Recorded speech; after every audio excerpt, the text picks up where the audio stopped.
Hi, Sandesh. Hello, Dr. Chris. Thanks for having me on. Thanks for your time and very good morning. Good morning. Good evening to you in India. Yeah, thank you so much. All right, we get started right here. Hello, guys. I am Sandesh Bhatt, a certified low carb nutrition and metabolic health coach from dlife.in, India's first and the only award winning low carb platform. DLife was founded in 2014 by Anup Singh, a silver medalist from IIT Roorkee, India, and the recipient of Icons of India Award. Anup is a pioneer of the low carb movement in India with his path breaking protocol of 100 grams per day, making low carb, high fat diets possible for Indians. In 2021, DLife launched its Diploma course, which is the only course in its segment that is approved under NSDC, Government of India, and the only close course with the 144 hours CPD credit. Anup, along with Shashikant Iyengar, are the organizers of this metabolic health conference. Friends, it's my privilege and honor to have Dr. Chris Knobbe here with us today. I have followed Dr. Chris for a really long time and probably watched most of his presentations, if not all of them.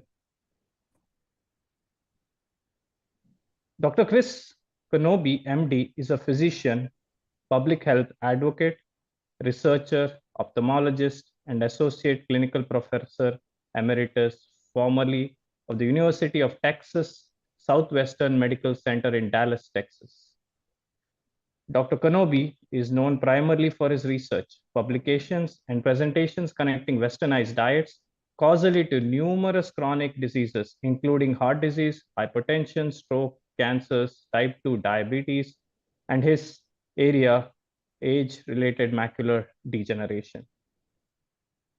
Dr. Knobbe's research has focused greatly on the dangers of vegetable oils in India. We call them edible oils, and their unequal contributions to chronic disease. In the field of ophthalmology, Dr. Knobbe is known for his revolutionary hypothesis and supportive research regarding the potentially blinding eye disease, age-related macular degeneration. Dr. Knobbe's hypothesis holds that AMD is driven by processed, nutrient-deficient, and toxic foods, of which vegetable seed oils are the most pernicious and deleterious. Dr. Knobbe is the author of 2 books in the field of nutrition, The Ancestral Diet Revolution and The Ancestral Diet Strategy to Prevent and Treat Macular Degeneration. In the spirit of being as pictorial as possible, I'd love to share a quick screenshot of Doctor's work that I captured from his website. All right, Dr. Chris, the floor is yours, and we are so humbled to hear from you. Thank you, Sandesh. Let me go ahead and share my screen. Looks like you'll have to give me permission.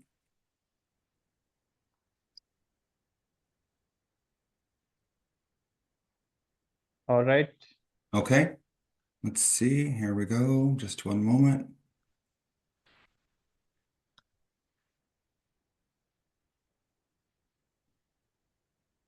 You're all set. All set. Good. So thank you so very much for this honor of being able to present here at the third Metabolic Conference of India. Today, ladies and gentlemen, I want to discuss this question. Are the industrial seed oils the major drivers of overweight, obesity, diabetes, and virtually all chronic disease? So the question is, are we currently enduring a seed oil apocalypse? Now, you may think this sounds awfully dramatic, but it is not. Let me give you some perspective. In the United States, throughout all of American history, 1.3 million American military battle deaths have occurred. 1.3 million. Think about that for just a moment. That's a lot of people, but today, 1.65 million Americans die every year just from cardiovascular disease, cancer, and diabetes, just those 3. In fact, 1.7 million people, more than 1.7 million people die of chronic disease in the US every single year today. We have the most gargantuan, probably the most sophisticated hospitals and hospital systems in the world.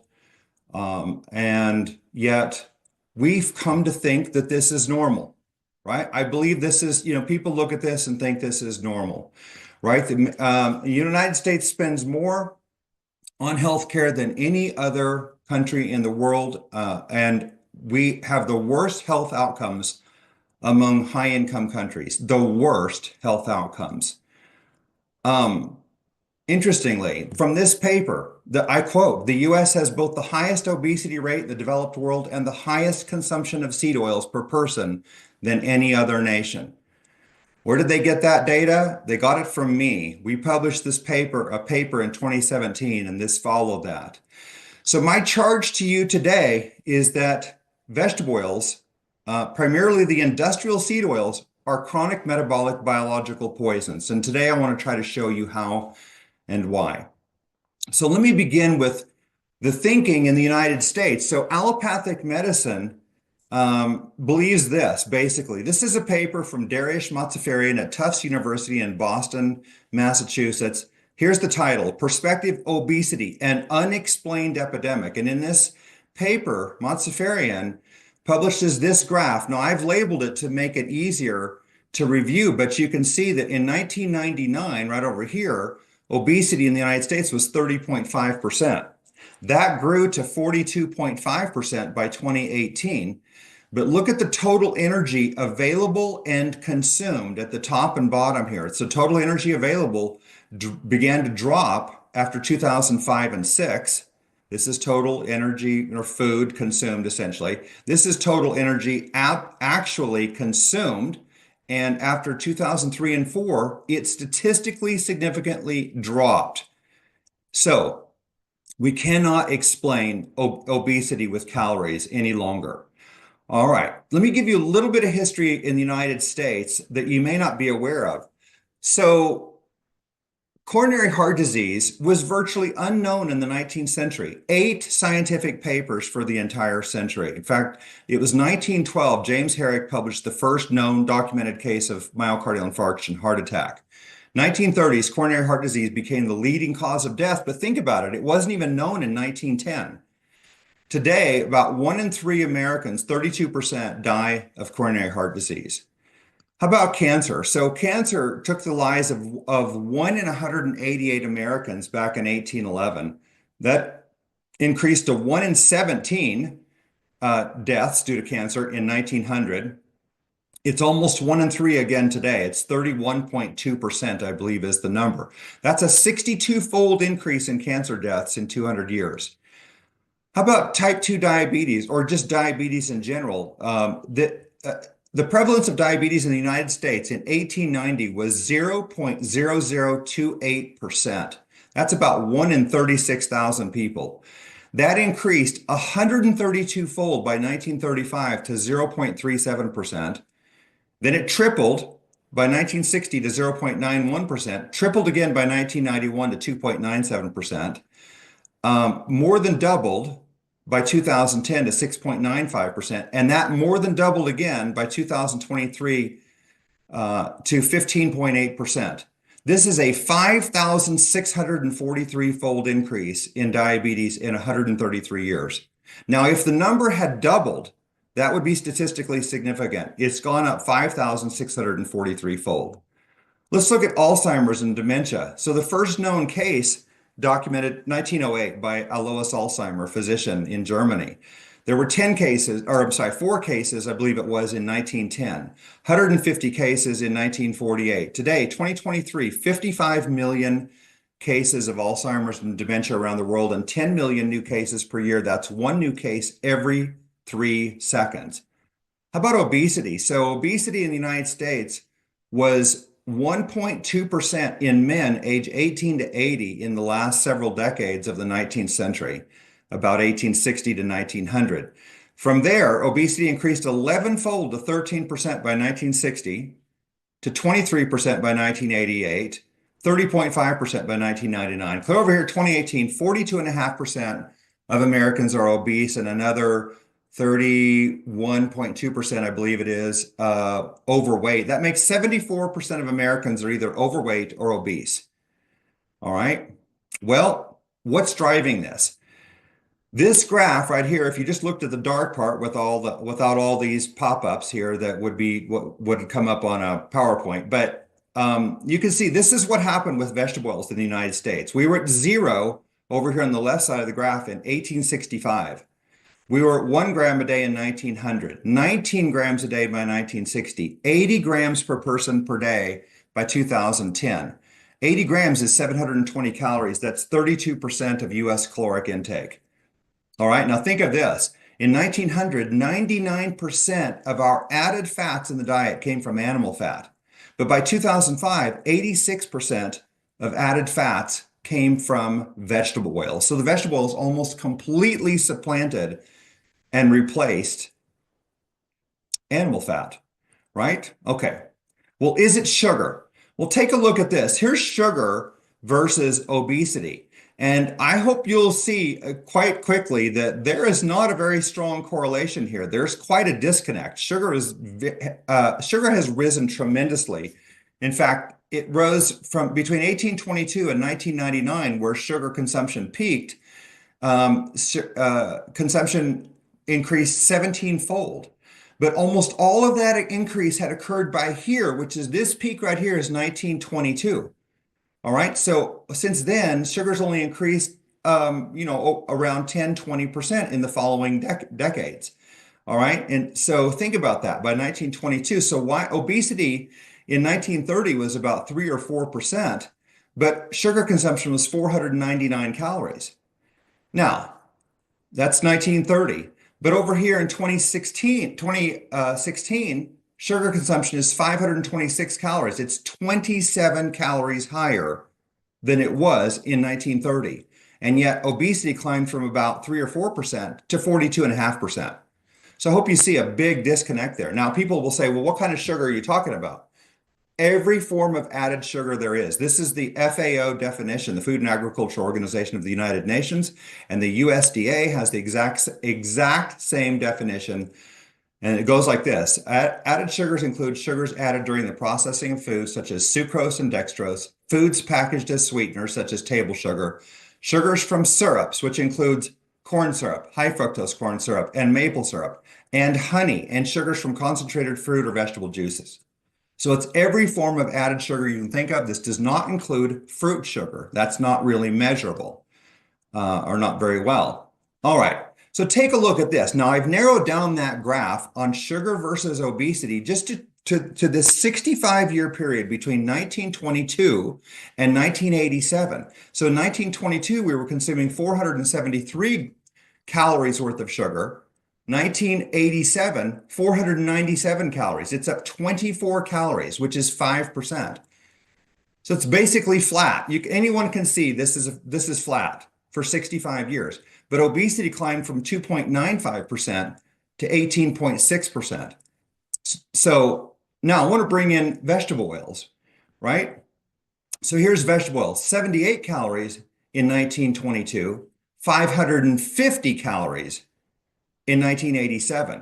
So during this time frame, 65 years between 1922 and 1987, sugar increased 5%, vegetable oils increased 605%, and obesity increased 532%, which is 6.32-fold.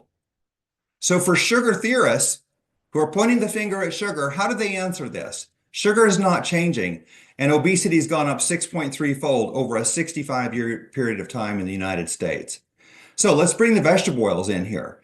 Now look at this incredibly tight correlation between the vegetable oils and obesity. So back here in 1900, when obesity was 1.2%, what were we consuming in vegetable oils? 1 gram a day, approximately. In 1961, here, obesity is 13.4%. We were consuming 19 grams of vegetable oils per day.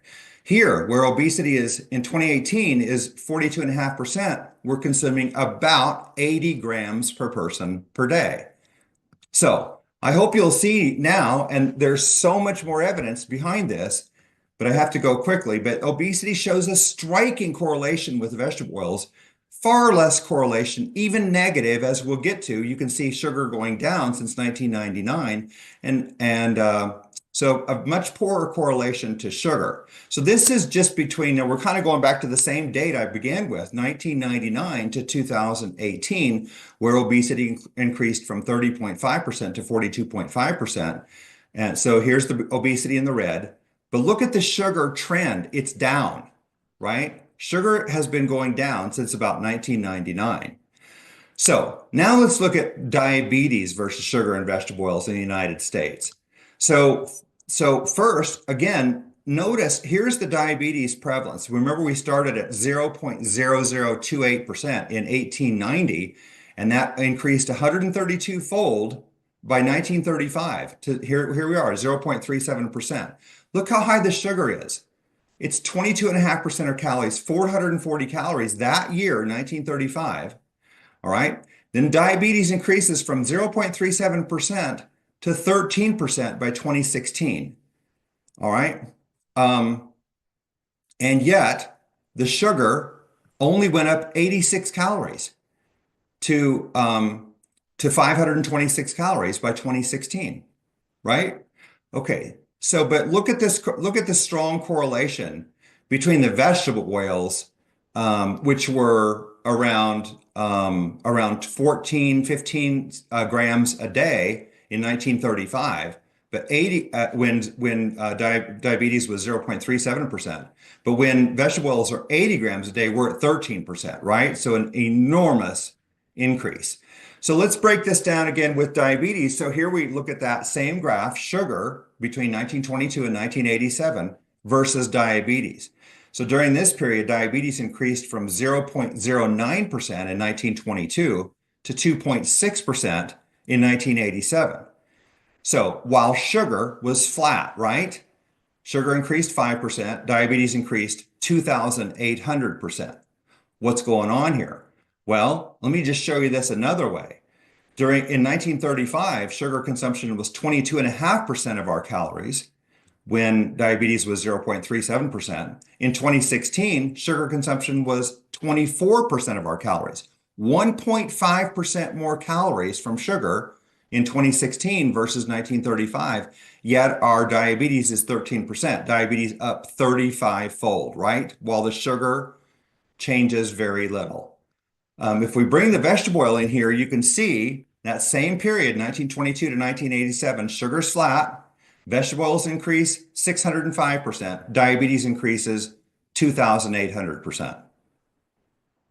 How is anyone going to blame sugar for diabetes or for obesity with this evidence alone? All right. After 1991, you can see diabetes increased from 2.97% to 13% by 2016, but while the sugar is on the decline.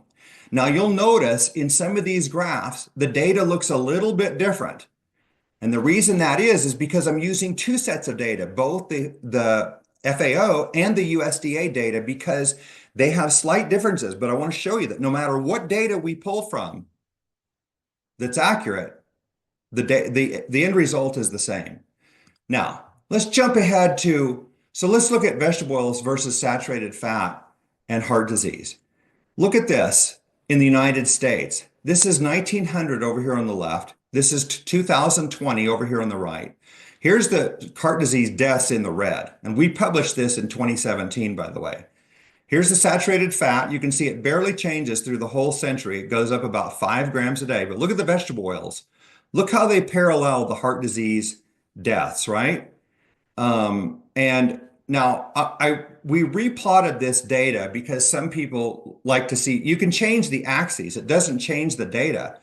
But let me change the axes and bring what looks like the heart disease deaths lower, just so we can see this comparison partly with, look at the saturated fat versus the vegetable oils. So right here in the 1970s, the vegetable oils surpassed saturated fat consumption and have gone way above saturated fat consumption. But the heart disease deaths have gone down essentially since about the 1960s. Why is this? Because in the 1960s, smoking went way down. So I don't have that to show you here, but that's what's going on. So I'm not saying vegetables are the only driver of coronary heart disease. Smoking is a significant consideration. But the vegetables are very high in omega-6 fat. And I want to show you that we modeled the diet of Americans, 1865, we're consuming about 1.1% of calories as omega-6 linoleic acid in 1865. And I won't give you the other numbers, but by 2008, we're at 11.8% of our calories as omega-6 linoleic acid. Where's all this coming from? It is coming from the seed oils. So we took a lot of this data that I just showed you on the United States, and we presented it to statistics professor Eugene Antipov, PhD. He's a professor he's currently in the United Arab Emirates in Dubai. And so he ran the analyses to assess this effect of sugar and/or vegetable oils. Just these two factors. So it's a two-factor linear regression model. Here's what he said. There is no significant effect of sugar consumption on the prevalence of obesity and diabetes at all. And he went on to say, at the same time, vegetable oil consumption's positive effect is significant at any imaginable significance level commonly used in scientific literature, p less than 0.0001. So if you account for vegetable oils, sugar has no measurable effect on obesity or diabetes. We constantly see this, though, headlines like this. Six ways added sugar is fattening, right? And I'm here to tell you that I believe the sugar theory of obesity and diabetes is abolished if industrial seed oil consumption is accounted for. And there's theories about fructose as the unifying factor. I don't believe this. I'm going to say the answer to this as a driver of obesity and diabetes, the answer is no, because if sugar is not the cause, fructose cannot be the cause. Fructose is half of sugar, basically, right? This is the cause. This is a Cargill industrial seed oil refinery. They look like petroleum refineries, right? And guess what? I think this one, as I recall, is taken in India. I think this is in Andhra Pradesh, if I recall, but this is a Cargill vegetable oil refinery. And in the United States, think about it. They're producing 1/4 to 1/3 of our food supply is coming out of these factories. And I'd say, I think one of the most important thing we can do is eat natural food. Does this look like a natural food? So again, get back to this graph. Well, the reason I want to bring this back in is 80 grams a day. If we're consuming 1/4 to 1/3 of our calories, this is why we need, quote, refineries gigantic like this to produce all this food. And I use the term loosely. All right. So I want to show you back to this omega-6 in 1865, when we were consuming 1% or 1.1% of our diet as omega-6 linoleic acid, the primary omega-6 fatty acid in any fat, the LA linoleic acid was 1/90th of our calories. 1/90th. In 2008, that had grown to 1/8 of our calories. Again, from 1% or 1.1% to 11.8%. The dose makes the poison, ladies and gentlemen, and this is a poison at this level. All right. You might ask, well, isn't it the carbohydrates? Well, here's the carbohydrate consumption in the United States from 1909 to 2010. You can see it dropped way down until about the 1970s and then climbed back up until 1997, then dropped again. So we have no correlation here at all between carbohydrates and obesity in the United States. Absolutely. It just makes the only time we had any correlation was for a 20-year period from about 1977 until 1997. What about the total calories? Well, you can see here, total calories declined between 1909 and 1976, while obesity rose 11-fold. And then obesity continued to rise, but it continued to rise after 2004 when the calories were on the decline. And it's still the same, right? As I showed you in the beginning, the calories have gone down a little bit since 2003 and 4 in the United States, while we've had the greatest increase in obesity. So these men and women that look like this, they are innocent victims of our food supply. This is not their fault, and they're eating what they've been told to eat, basically. Maybe not the processed food, but they're being told to eat vegetable oils, right? And I will submit to you that I have discovered 4 what I call pillars of hazard driven by vegetables. So the vegetable is high in omega-6 fat, accumulates in our body fat, sets up an environment that is pro-oxidative, pro-inflammatory, toxic through advanced lipid oxidation end products, and nutrient deficient. There's no vitamins A, D, or K2 in any kind of vegetable oil, even the good oils, coconut oil, red palm kernel oil, olive oil. Those do not contain vitamins A, D, or K2. This leads to, all of this leads to metabolic disease and physical degeneration. That's all the time I really have to go into the mechanisms right now. Now, I want to show you the case of Japan. This is very compelling evidence, and this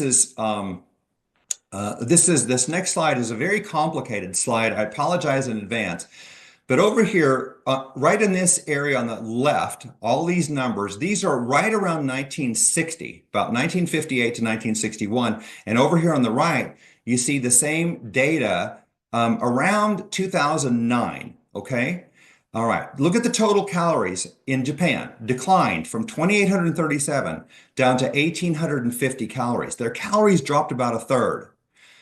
Carbohydrates were at 84% in 1960.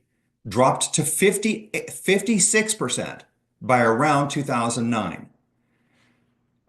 Sugar began at 196 calories in 1961, peaked at 384 calories in 1989, then dropped down to 282 calories, a very significant drop, about a third, or at least a fourth, by 2010. Okay. I want to drop down here to the fat. So the fat consumption increased from 5% to 27% during this period, and the saturated fat is the lowest in the developed world at 7%. But let's look at the vegetable oils. 81 calories per person per day in 1961, 351 calories per person per day by 2010. That's a 4.5-fold increase. Now, remember, too, the sugar is all forms of added sugar, right? Okay, so I won't go through that again. So what happened to the Japanese? Here's the male obesity, 16% in 1977, right? Increase, it doubles to 31.2% by 2009.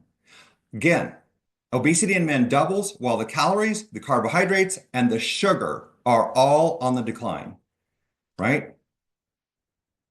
Obesity doubles. Okay. How about diabetes? Diabetes was 0.02% in 1954 in Japan. It increased to 6.9% by 2009, or 2007, I believe it was, excuse me. Again, that's an increase of 345-fold in diabetes, while the calories, the carbohydrates, and the sugar declined.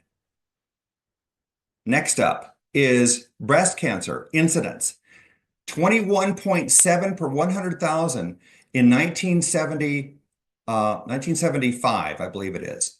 Increased to 101.4 per 100,000 people incidence by 1997, I think it is, or 1999. All right, so during this period, breast cancer increases 5-fold between 1975 and 1999, while the calories and the carbohydrates and sugar all go down. But again, what are all of these going up in relation to? Vegetable oils. Look at that. Look at these precise correlations between each of these and vegetable oils. All right. Next, let's look at age-related macular degeneration, AMD, the leading cause of irreversible vision loss and blindness in people over the age of 50 worldwide. So AMD was 0.2% in 1970, in the late 1970s, increased to 16.37% by 2013. That is an 82-fold increase in macular degeneration between the 1970s and 2013, while again, total calories, carbohydrates, and sugar go down. But again, in perfect parallel to this increase in vegetable oils. So, but here's the omega-6, folks. Omega-6 consumption was 1% in Japan in 1961.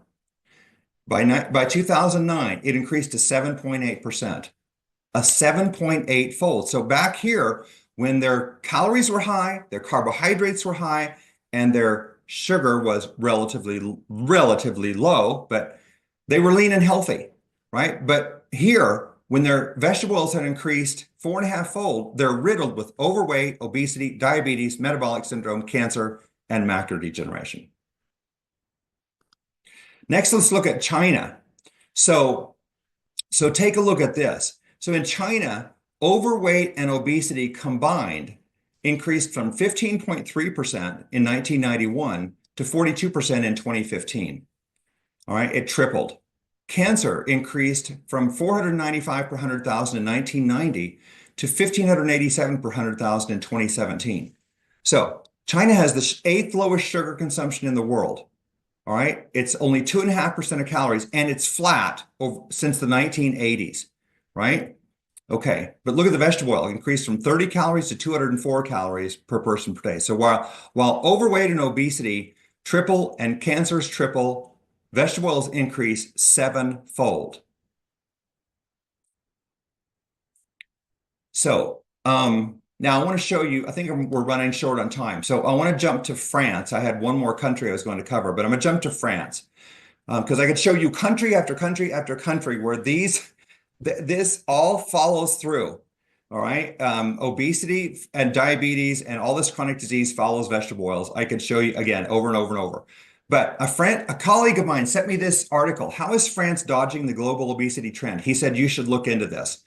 And that article, they published all of these countries where obesity is rising since 1990, right? And let me name them: Egypt, US, Saudi Arabia, Mexico, Argentina, South Africa, Australia, Brazil, United Kingdom, Russia, Morocco, Germany, Italy, Sweden. I'm going to leave out that one. China, India, and Japan. All obesity going up. But there's one where the obesity is going down, France. So he said, boy, we got to find out what's going on in France.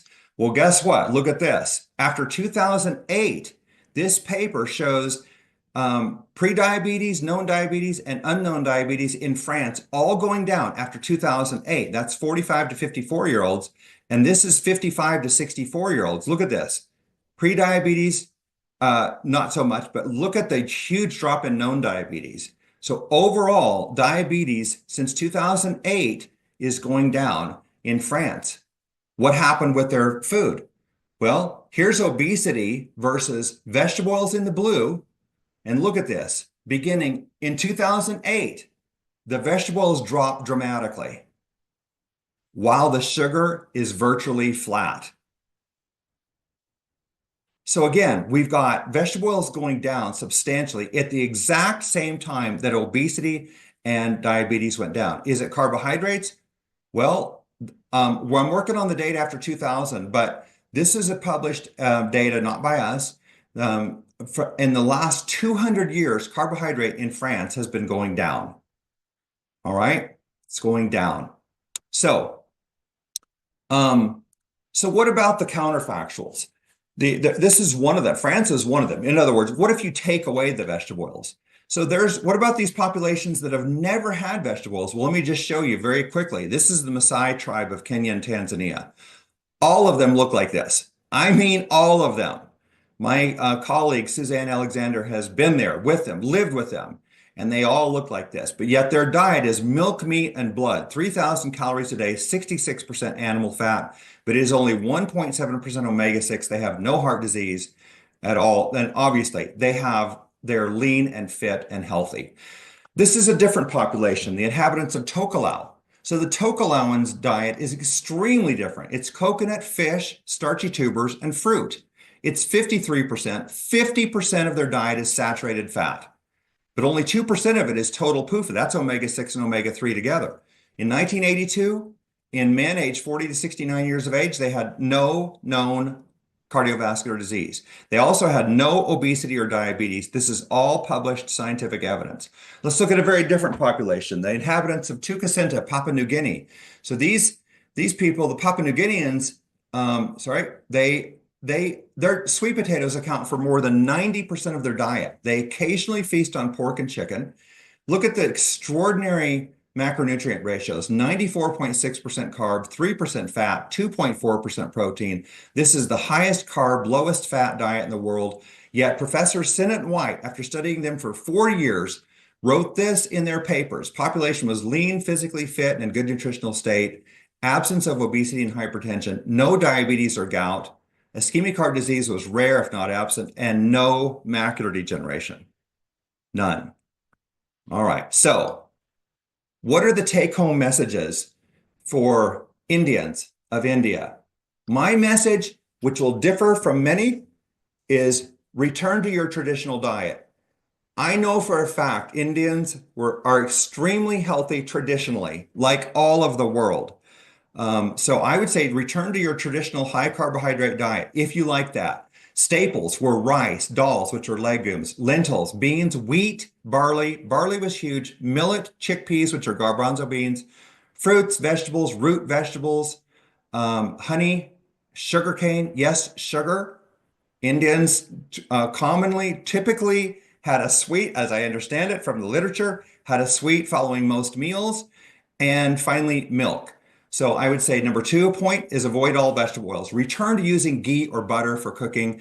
Indians have typically used ghee in their best cooking. No, I'll give you some data. Vegetable oil consumption in India elevated from 97 calories per person per day in 1961 to 215 calories per day in 2007. That's more than doubling of your vegetable oil consumption, which increased in parallel with obesity and diabetes. So historically, sesame, mustard, safflower, and a few other oils were used throughout the ages. That's over more than 3,000 years. But the consumption was very, very small. I mean, very small, probably 40, 50, 60 calories a day. All right. Number 3 point, traditional animal foods. It's almost all forms of meat, beef, sheep, goat, pork, venison, fowl, and fish, all consumed in India. I would say number 4, simple, avoid processed foods, prepare your own food. So again, these vegetable oils, the highly polyunsaturated seed oils, soybean, corn, canola, cottonseed, grapeseed, sunflower, safflower, rice bran, those are the worst of the worst. Peanut, sesame oils, mustard oil have a better track record in Asia, unquestionably. All right. But our mantra is seed oil free is the key to being disease free. So I represent Ancestral Health Foundation here in the United States, nonprofit entity, and I can be reached through this website or through my own website, chrisknobbe.com. So Sandesh, I want to thank you, Dr. Sashi Iyengar. I want to thank you and all the organizers of the third Metabolic Conference of India. It's been an honor and a pleasure, and I'll be happy to answer questions. Thank you, Dr. Knobbe. This was insightful. I always say that data never lies, numbers never lie. So I think there's a lot of things for us to learn here. So thank you so much for sharing a lot. I'll probably have only one question, Dr. Knobbe, and this is talked a lot in India. So one of the things that is pretty much back in vogue is with regards to vegetable seed oils is bull driven or cold pressed versus the branded industrial seed oils, basically done at very low temperatures using a bull that is roving around, right? Is it about the temperature that makes the oil toxic, or is the linoleic acid in itself that makes it toxic? It's both. It's both. So there's no question that the cold pressed oils, whether they be sesame, peanut, olive oil as examples, those oils are going to be healthier because they will have less of the advanced lipid oxidation end products. However, they are high in omega-6. And as I showed, even in India, the consumption was only 97 calories a day back in 1961. That's pretty low. That's where Americans were in the 19 teens. I mean, that's because we were the greatest consumers of vegetable oil back then and the greatest consumers today. But I would submit to you that that again, you could consume these non-processed, non-heated oils, but I wouldn't recommend it. I don't Okay. recommend consuming any of those oils. I would suggest that the healthiest oils would be the ones that are extremely high in saturated fat, would be coconut oil and palm kernel oil. But there's no question that, some seed oils have been consumed throughout the ages for thousands of years, but in very, very tiny quantities. That's what's really important. And they're not processed like they are today. That, they don't have to go through the processing like soybean and canola where they're crushed, heated, pressed, treated with, chemically alkalinized, chemically bleached, chemically deodorized, and then heated in that deodorization step like 5 times to over 250 degrees Celsius. So Great. I think that was great. I think you myth busted quite a bit here. I'll invite Shashi to come in here and say a few words. So, Dr. right. Chris, thank you very much for accepting the invite and coming in this conference. And I think your viewpoint makes a lot of difference to India. And this is the third session we are having on seed oil in this conference. And I think the way you explained is really, really very clear. And I'm sure the message is driven hard. Now, I want to give you one credit. I saw your podcast long back in Ancestral Health on AMD and seed oil. And one of my relatives was suffering from AMD, which was progressing. And thanks to your podcast, we put her on a ketogenic diet, got her off all seed oils. The progression of AMD stopped on tracks, and with a slight possible reversal and improvement in the vision also we have seen. So I think this is, you have made an impact from US to India long back. I think this was before the lockdown, probably 2019 or so.